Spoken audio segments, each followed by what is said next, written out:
Hi guys! Good evening! This is Justin Lanyosa again and welcome to my vlog. And for tonight's video, kasi gabi na,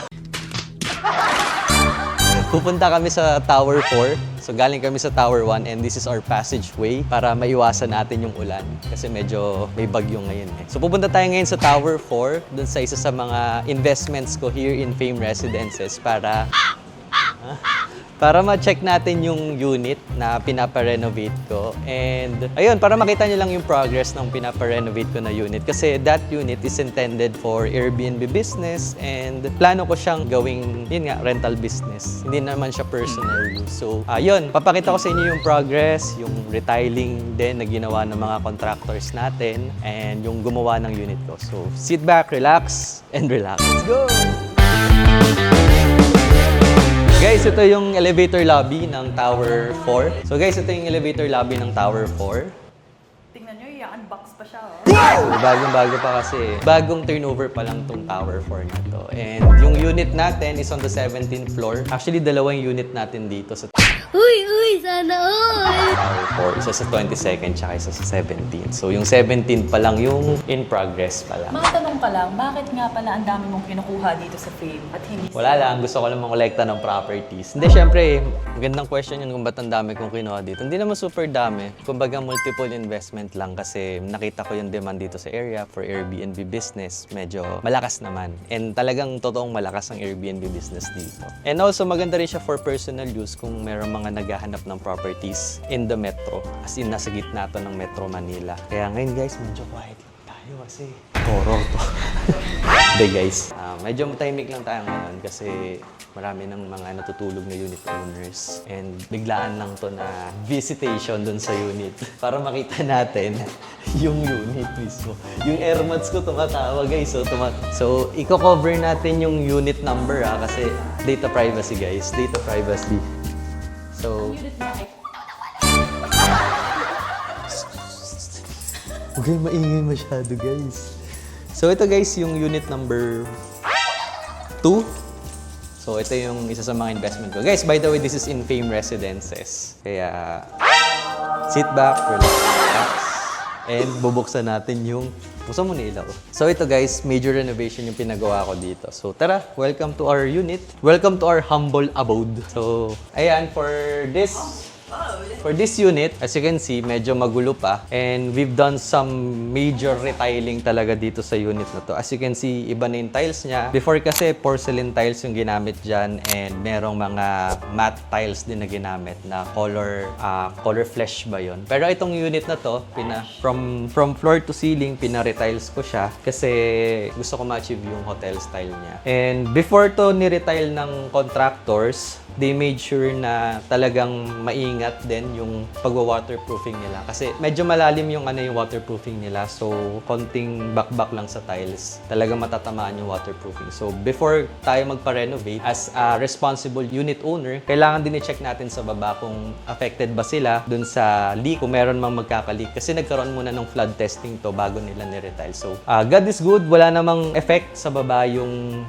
flood control natin or flood testing natin. Kaya all goods na tayo, hindi na maglilikin sa baba. So yun yung isa sa mga tips ko kung magpapa-renovate kayo ng unit. Always make sure na maganda or maayos yung waterproofing ng mga contractors mo bago kayo magpa-retiles. Kasi syempre, mahirap naman na pag kayo ay nagpa-retiles tapos natamaan yung waterproofing nito at hindi na ayos maigi. Syempre, maapektuhan yung babang unit. So yun yung mga few tips ko sa inyo. Number 2, yan. Punta tayo sa living room, guys. So medyo magulo pa. May binili na tayo ng mga shower heaters, tapos bagong toilet bowls. Just to give you budget na ginamit natin dito. For renovation guys, kasama retiling, hindi pa kasama furniture, sa abot kayo ng mga 500,000 plus pesos. So, kung talagang aggressive ka sa investment, more than guys. So, more than nga, 500,000 plus pesos. So, more than that, Yun yung talagang kailangan mong i-allot na budget for this kind of renovation. Although, ano pa lang to, first part pa lang to ng video na to for the renovation here at Fame. And papakita ko sa inyo yung magiging progress niya in the future. So, yan. Mamaya, akit tayo sa 22nd floor, yung actual turnover talaga ng Fame Residences, kung anong pinaka-itsura niya. Pero ito kasi, marami nang nabago dito, the colors, as well as yung tiles, yan. Paulit-ulit ako yung tiles. Medyo kailangan talaga maingat kayo sa tiles para hindi maapektuhan yung sa babang unit niyo. Otherwise, syempre, baka pagka nag-leak yung baba, mag-post sa social media. Wait, bad yun ha?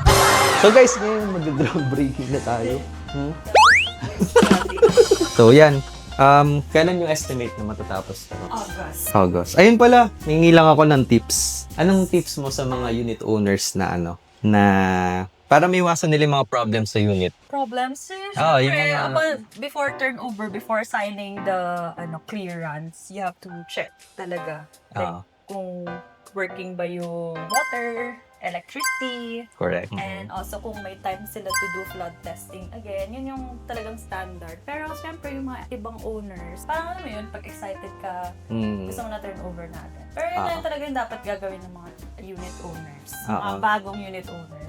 Yung mga new unit owners, guys, before kayo mag-turnover, meron namang punch listing or checking dun sa unit turnover nyo. So, double check the drainage kung talagang smooth yung flow, plus yung mag-flood testing nga kung kaya, plus check the sockets din kung nag-work. Maganda din na may kasama kayong engineer, yung mga kakilala ng engineer. Right. Better yun. Kasi yung iba, syempre, Pero hindi naman hindi lahat sila afford aware. eh. Oo.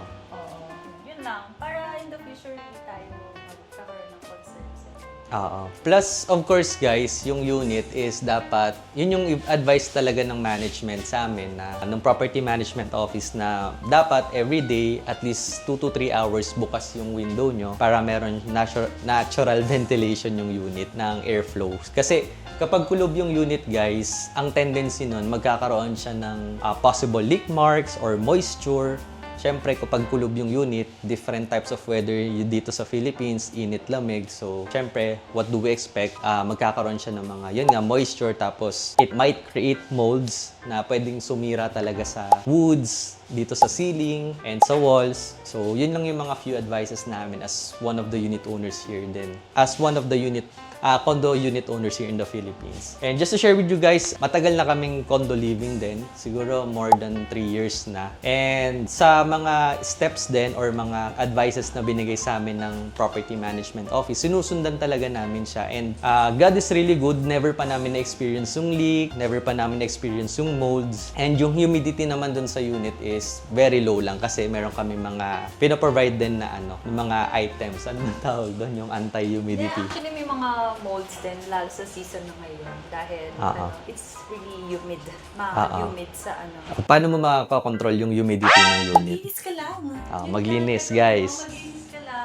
Tapos, actually, proper hygiene lang naman yun ng house. Correct, guys. Tsaka, marami ako unit owners na nakikita may ipis daw dun sa unit nila. So, isa sa mga secrets yan, syempre, kailangan maayos ka sa garbage disposal. And, syempre, kapag itatapon mo na yung basura mo sa garbage room, make sure na maayos naman yung pagka-close mo dun sa garbage plastic mo or garbage bin mo. Kasi, maapektuhan yung ibang unit owners nun. So, hindi lang siya dahil sa condominium, dahil din yan sa mga unit owners. And, yung building naman na yan, hindi naman yan tinayo lang ng tao. Kumbaga, nung tinayo tong building na to, syempre wala pang ipis that time kasi wala pang nakatira. Pero syempre nagkakaroon ng ipis because of yun nga yung hygiene din ng ng tao, hindi sila marunong masyado mag-segregate ng garbage and stuff. So medyo matagal yun, sinabi kong daldal ko, no? So yan, guys, back to the ball game. Medyo nag-aano pa kami dito. So yan lang yung papakita ko sa inyo ngayon. Pero yun, guys, soon, mga August tapos na to. Yung nanay ko nagtatago, parang what is up, good guys? What is up, guys? Hello, good guys. So, yan, very good guys naman tayo. And yun lang yung mga sample na mga ma-address ko sa inyo as a unit owner. Kailangan talaga maging maayos ka. 22nd floor, guys, pupunta na We're kami. gonna go to the dump unit. The dump unit. Where we dump our construction materials. Huy, sama ako, guys! So, ito guys, maganda dito sa Fame, SMDC. Per floor yung garbage room natin. So, makikita nyo na very nice naman yung mga kapitbahay natin kasi makikita nyo, garbage collection, wala kayong makikitang excess garbage dyan. And every day naman kinokollect yung garbage dyan. Siguro mga 2 to 3 times a day kinokollect yan ng mga maintenance natin to maintain the quality of the building. Although ngayon, medyo madilim pa lang kasi dito sa hallway kasi pagkakaalam ko guys, 3 pa lang kami unit owners dito sa floor na to. So, kokonti pa lang yung naka-turnover kasi bago ka. And yun, punta na tayo sa 22nd floor. Mas maganda view dun guys. Facing Ortigas. Ilaw. Welcome to, and welcome Hindi to... ito ang elevator namin ha. Oo. It's just a service elevator, baka sabihin niyo. Guys, service elevator to. Pag may phone, service elevator. Kasi may mga ano rin sasabihin ng mga ibang tao na, ano ba tong elevator? Ano ba to? Ba't puro phone? Hindi na alam guys, service elevator yan. So yan yung isa sa mga... So dito guys, medyo may mga nakatira na rin. So welcome to the actual unit.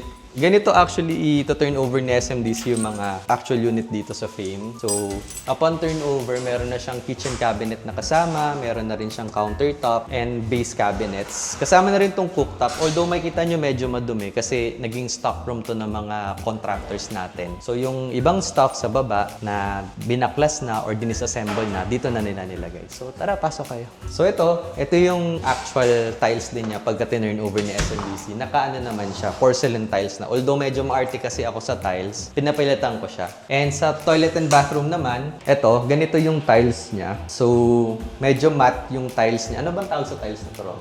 Porcelain na medyo matte siya. So, itong CR guys, may kasama na siyang shower enclosure. Tempered glass naman to. So, hindi siya mabilis mabasag unless talagang init-lamig yung gagawin mo sa unit. For example, Bakit nababasag yung mga ganito? Dahil kunyari, malamig yung unit. Naka 18 degrees Celsius yung heat. Tapos nag-heater kayo, napaka-init. Di ba hot and cold? Boom. And guys. then, kapag nasa higher level din kayo, syempre ang building is malamig. Kasi tayo ay naka-roller base plus yung ginamit din naman ng mga contractors ni SMDC dito. Very flexible yung steel para pagka nagkaroon ng earthquake, alam nyo na, sasabay lang siya sa flow.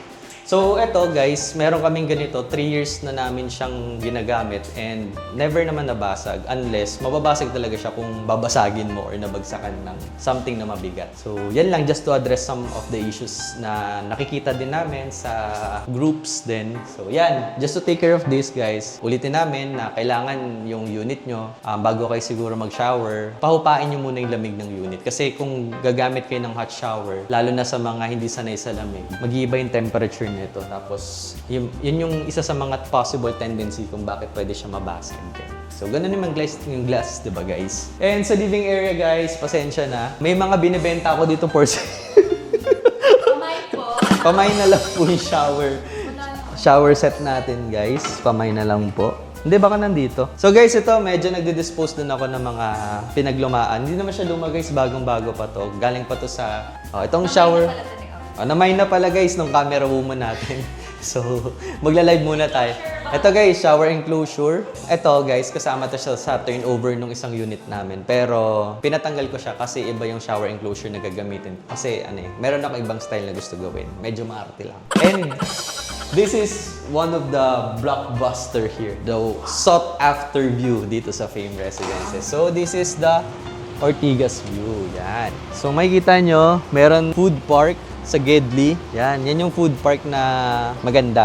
Na yan yung pinupuntahan ng mga visitors din natin and yung mga unit owners natin here in Greenfield District. So, napakaganda ng view dito guys. And ito, isa sa mga magiging project din namin to na baguhin. Soon, makikita nyo yung magiging style ng unit na to. Gagawin ko siyang hotel vibes. Marami pa tayong adventure na pagsasamahan. And ayun, yun lang naman yung mga few tips namin and few videos about our unit in Fame Residences. And I hope na marami kayong natutunan dito sa video na to. Kahit first part pa lang, medyo mahaba-haba siguro itong magiging video na to in the future kasi may continuation pa. So, that's it guys for tonight. Maraming salamat and see you soon sa next video namin dun sa progress naman. Sarap and God bless. Bye-bye.